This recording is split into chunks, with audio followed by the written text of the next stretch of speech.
ఆర్యుల ప్రాచీన గ్రంథమైన ఋగ్వేదం పూర్వము 1500 నుంచి 1000 వరకు ఉన్న సంస్కృతిని తెలియజేస్తుంది. ఆర్యుల ప్రాచీన గ్రంథమైనటువంటి ఋగ్వేదము పూర్వం 1500 నుంచి 1000 వరకు ఉన్న సంస్కృతిని తెలియజేస్తుంది. తొలి ఆర్యులను గురించిన సమాచారానికి ఋగ్వేదమే ఆధారము. ప్రారంభంలో మౌఖికంగా వెలువడిన ఈ గ్రంథాన్ని అనంతర కాలంలో గ్రంథస్థం చేశారు. ప్రారంభంలో మౌఖికంగా వెలువడింది, తర్వాత గ్రంథస్థం చేశారు ఋగ్వేదాన్ని. Arctic home of the Aryans గ్రంథాన్ని బాలగంగాధర్ తిలక్ రచించారు.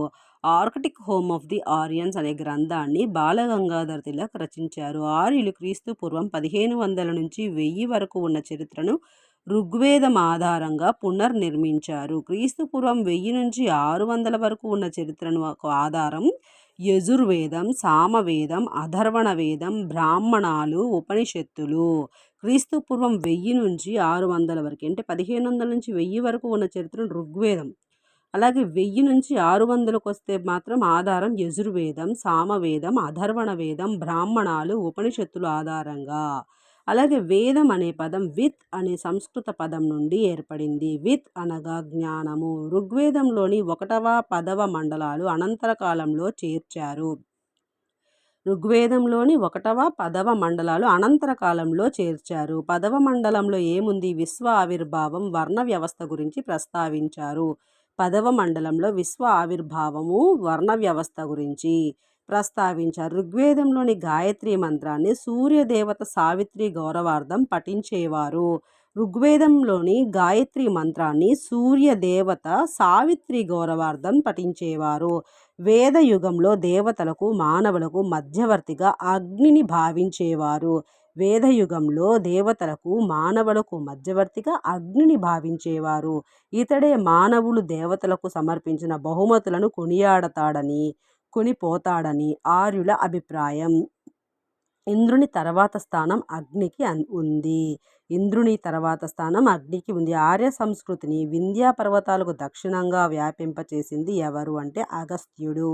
ఆర్య సంస్కృతిని అగస్త్యుడు వింధ్యా పర్వతాలకు దక్షిణంగా వ్యాపింపచేశాడు. శతపథ బ్రాహ్మణం వడ్డీ వ్యాపారం, ఉపనయనం గురించి పేర్కొంటుంది. శతపథ బ్రాహ్మణం అనేది వడ్డీ వ్యాపారం గురించి, ఉపనయనం గురించి పేర్కొంటుంది. ఋగ్వేద కాలం నాటి ఆర్యులు సప్తసింధు ప్రాంతంలో నివసిస్తూ ఉండేవారు. ఋగ్వేద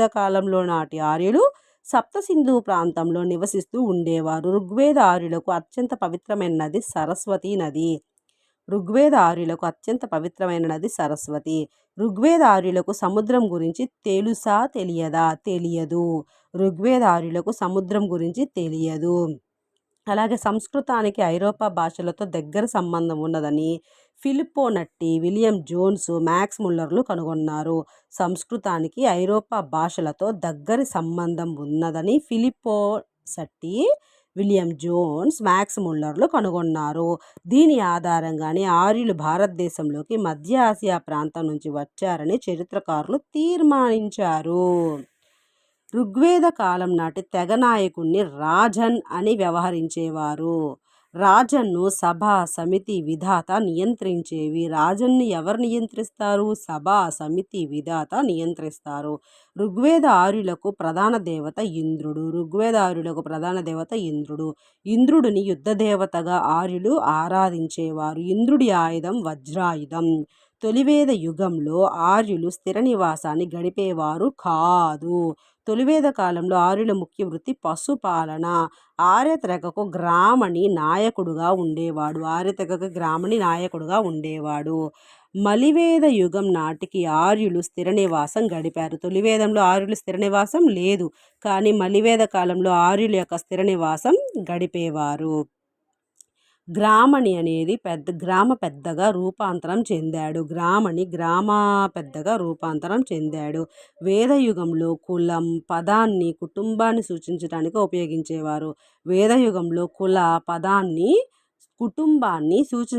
ఉపయోగించేవారు. ఋగ్వేదంలోని పురుష సూక్తంలో ప్రప్రథమంగా 4 వర్ణాలను గురించిన ప్రస్తావన ఉంది.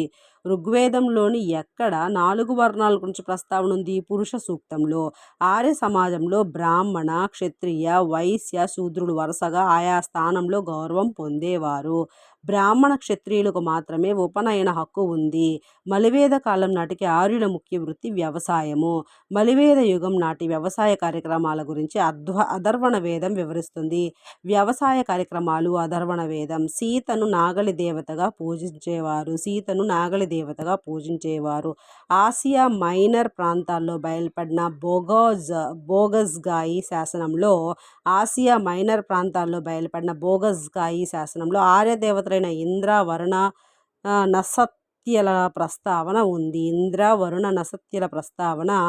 ఉన్నది. అలాగే వేదకాలంలో మొట్టమొదటిసారిగా గాంధార ప్రాంతంలో ఇనుమును ఉపయోగించారు. అథర్వణ వేదం మొట్టమొదటిసారిగా గోత్రాన్ని గుర్తించింది. వ్యవసాయ కార్యక్రమాల గురించి అథర్వణ వేదం అనేది చెబుతుంది. వేదకాలంలో సంబంధించిన పెయింటెడ్ గ్రేవేర్ సంస్కృతి హర్యానా రాష్ట్రంలోని భగవన్పూరాలో బయలుపడింది. వేదకాలానికి సంబంధించిన పెయింటెడ్ గ్రేవేర్ సంస్కృతి హర్యానా రాష్ట్రంలోని భగవాన్పూరాలో బయలుపడింది. ఇక్కడ 13 గదులు కలిగిన మట్టితో నిర్మించిన ఇంటి అవశేషాలు లభ్యమయ్యాయి. ఇక్కడ భగవాన్పూర్లో 13 గదులతో కలిగిన మట్టితో నిర్మించిన ఇంటి అవశేషాలు లభ్యమయ్యాయి. పెయింటెడ్ గ్రేవేర్ సంస్కృతి వేదకాలానికి సంబంధించింది. ప్రప్రథమంగా రాజ్యాధికారం, రాజవ్యవస్థల గురించి ఐతరేయ బ్రాహ్మణం పేర్కొంటుంది. రాజ్య వ్యవస్థల గురించి ఐతరేయ బ్రాహ్మణం పేర్కొంటుంది. వేదకాలంలో కుటుంబ పెద్దను కులప అని పేర్కొనేవారు. కులప. వేదకాలంలో బలవంతపు చాకిరి అనగా విష్టి. వేదకాలంలో మంగళిని వాప్త అని పేర్కొనేవారు. ఆర్యులు నాగలిని లంగ్లా, ఉర్క, సిర అని పేర్కొనేవారు. వేదకాలంలో అతిథిని గోగణ అని పేర్కొనేవారు. గోగణ అనగా ఆవును చంపేవాడు అని అర్థము. వేదకాలంలో కుమార్తెను దుహిత్రి అని పేర్కొనేవారు. దుహిత్రి అనగా పాలను పితికేది అని అర్థము. దుహిత్రి అనగా పాలను పితికేది. ఋగ్వేదంలో శూద్ర అనే పదాన్ని ఒక్కసారే ఉపయోగించారు.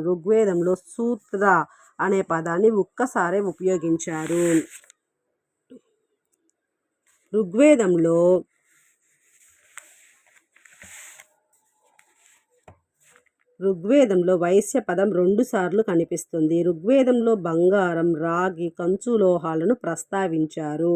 ఋగ్వేదంలో గోపతిని ధనవంతుడు అనే అర్థంలో ఉపయోగించేవారు. కుటుంబ పెద్దను పేర్కొనడంలో కూడా ఈ శబ్దాన్ని ఉపయోగించారు. వేద సమాజం వరుసగా కుల, జనగా విభజితమైనది. వేదయుగంలో భర్త మరణించిన స్త్రీ భర్త సోదరునితో కలిసి జీవించటాన్ని నియోగ అంటారు. వేదాంతంను ప్రస్తావించిన గ్రంథాలను ఉపనిషత్తులు అంటారు. వేదకాలంలో పశువుల దొంగతనం ప్రధానమైన నేరము. ఆర్యులు తమ గృహాలను చెక్క, పచ్చి ఇటుకలతో నిర్మించేవారు. జనపదాన్ని ఋగ్వేదంలో ఒక్కసారి కూడా ప్రస్తావించలేదు. ఋగ్వేదంలో ప్రజలను సూచించే జనపదాన్ని 275 సార్లు ప్రస్తావించారు. ఋగ్వేదంలో ఒక్కసారి కూడా ప్రస్తావించలేదు జనపదాన్ని. ఋగ్వేదంలో ప్రజలను సూచించే జనపదాన్ని 275 సార్లు ప్రస్తావించారు. వేదయుగంలో నైతిక పరిరక్షకుడుగా వరుణుడిని ఆర్యులు పూజించేవారు. వరుణుణ్ణి ఆర్యులు పూజించేవారు. తొలివేద యుగంలో వస్తు మార్పిడి పద్ధతిలో వర్తకాన్ని నడిపేవారు. మలివేద యుగంలో నిష్క అనే బంగారు నాణాన్ని మారకంగా ఉపయోగించారు. మలివేద కాలంలో నిష్క అనేటటువంటి బంగారు నాణాన్ని మారకంగా ఉపయోగించారు. వేద ఆర్యుల్లో విగ్రహారాధన, బాల్య వివాహాలు లేవు. వేద ఆర్యుల్లో విధవా పునర్వివాహాన్ని అనుమతించేవారు. ఆర్యుల జీవితంలో గుర్రము, ఆవు ప్రధాన జంతువులు. తొలివేద యుగంలో రావి నదిని పరుష్ణి అని పేర్కొన్నారు. అథర్వణ వేదం 20 మండలాలుగా విభజితమైంది. అథర్వణ వేదం 20 మండలాలుగా విభజితమైంది. ఋగ్వేదంలోని దేవతలందరిలోకి ప్రధానమైన దేవత విష్ణువు. సూర్యుని అంశగా విష్ణువుని ఆర్యులు పూజించేవారు. పెయింటెడ్ గ్రేవర్ సంస్కృతిలో లభ్యమైన ఆనవాళ్లు ఋగ్వేదంలో వర్ణించిన ఆర్యుల జీవన విధానాన్ని పోలి ఉన్నాయి. ఋగ్వేద యుగంలో జరిగిన దశరాజగణ యుద్ధంలో త్రిస్సు వంశానికి చెందినటువంటి సోధాసుడు విజయం సాధించాడు. ఋగ్వేద యుగంలో జరిగిన దశరాజగణ యుద్ధంలో తిస్సు వంశానికి చెందినటువంటి సోదాసుడు విజయం సాధించాడు. ఋగ్వేదం గూఢచారులను సానీస్ స్పాసాస్ పేర్కొనింది. ఋగ్వేద యుగంలో ఆర్యులకు నగర జీవితం గురించి తెలియదు. వీరిది పూర్తిగా పశుపాలక గ్రామీణ సమాజం. సింధు నాగరికత ప్రజలది పట్టణ నాగరికత. అయితే ఋగ్వేద యుగంలో ఆర్యులది పశుపాలక గ్రామీణ సమాజం. పచ్చిక బయళ్ళను వెతుక్కుంటూ ఒక ప్రాంతం నుంచి మరో ప్రాంతానికి వెళ్ళేవారు. ఋగ్వేద యుగంలో విశ్వామిత్రుడు, వశిష్ఠుడు ఇద్దరు ముఖ్యమైన ఋషులు. ఋగ్వేద యుగంలో విశ్వామిత్రుడు, వశిష్ఠుడు ఇద్దరు కూడా ప్రముఖమైన ఋషులు. మలివేద కాలం నాటికి ఇంద్రుని స్థానాన్ని ప్రజాపతి ఆక్రమించాడు. మలివేద కాలం నాటికి ఇంద్రుని స్థానాన్ని ప్రజాపతి ఆక్రమించాడు. భారతీయ తత్వాలలో అత్యంత ప్రాచీనమైనది సాంఖ్యతత్వము. భారతీయ తత్వాల్లో అతి ప్రాచీనమైనది సాంఖ్యతత్వం. ప్రాచీన కాలంలో సంస్కారాలను గురించిన ప్రస్తావన గృహ్య సూత్రాలలో లభిస్తుంది. గుహ్య సూత్రాలు లభిస్తుంది. ఇక ఉపవేదాలు వస్తే ఆయుర్వేదము, ధనుర్వేదము, గాంధర్వ వేదము, శిల్పవేదము అని 4 ఉపవేదాలు ఉన్నాయి. ఆయుర్వేదం, ధనుర్వేదం, గాంధర్వ వేదం, శిల్పవేదం. వైద్యానికి సంబంధించినది ఆయుర్వేదం, యుద్ధకళకు సంబంధించింది ధనుర్వేదం, సంగీతానికి సంబంధించింది గాంధర్వ వేదం, కళలు సాహిత్యానికి సంబంధించింది శిల్పవేదము.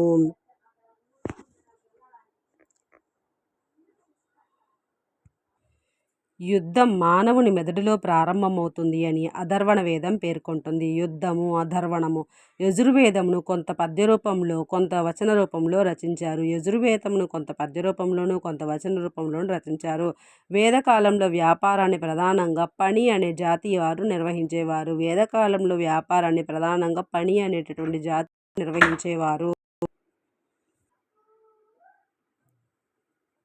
అలాగే పణిజాతి వారు వడ్డీ వ్యాపారం కూడా చేసేవారు. అయితే నాటి సాహిత్యం వీరి పట్ల వ్యతిరేకత చూపుతుంది. వేదకాలం నాటి ఆర్యుల రాజకీయ వ్యవస్థ తెగ ఆధారితమైనది. మలివేద కాలం నాటికి భౌగోళిక రాజ్యాలు ఏర్పడ్డాయి. తెగ స్థిరపడ్డ ప్రాంతాన్ని ఆ తెగ పేరుతో పిలవడం ప్రారంభమైంది. మలివేద యుగంలో సభ సమితులతో స్త్రీలకు ప్రవేశం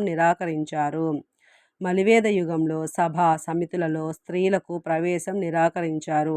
వేదకాలంలో రాజకర్త అని గ్రామణిని పేర్కొనేవారు.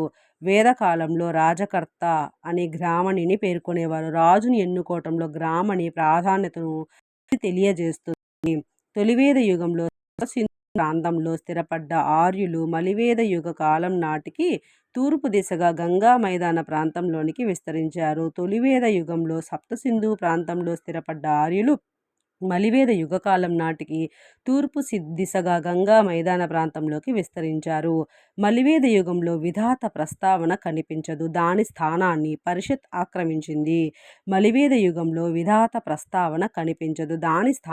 పరిషత్ ఆక్రమించింది. వరుడు తనకన్నా తక్కువ వర్ణంలోని స్త్రీని